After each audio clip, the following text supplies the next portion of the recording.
What if your sketchbook wasn't just for ideas, but for revolution? What if your paintbrush, your camera, your mic was a megaphone? You've got something to say. The question is, how do you say it so that people feel it? How do you turn your creative spark into a movement?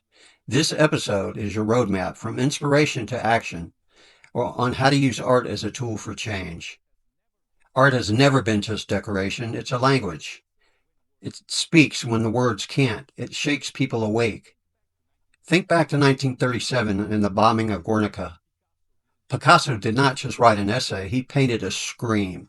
His work became a global cry for peace, just one painting that spoke louder than any headline could. All throughout history, artists have stepped into the moments like this when the world cracks open.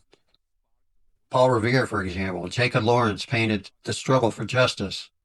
The Guerrilla Girls plastered unfiltered truth across the art world, and street artists during the Arab Spring, well, they didn't just decorate walls, they turned them into symbols of freedom. And art doesn't just reflect change, it fuels it. And now it's your turn. So, how do you actually do that? How do you move from inspiration to impact?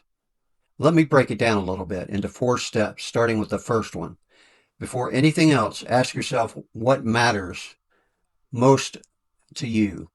This isn't about following some trend. It's about finding the issue that keeps you up at night. It fuels you. Is it climate change, racial justice, mental health? Al Weiwei's art hits so hard because it's personal. It's born from what he has lived.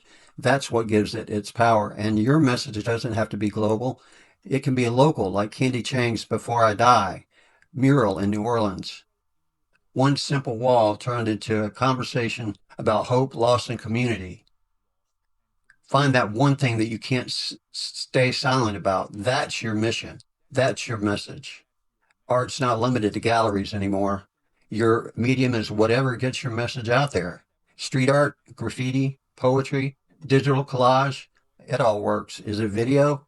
Every medium carries its own punch. Banksy uses city walls. Speak to the world. No gatekeepers, no filters. Murals in places like Montgomery or Minneapolis have become backdrops for healing and for resistance. So pick your weapon, make your art loud enough that silence is just not an option.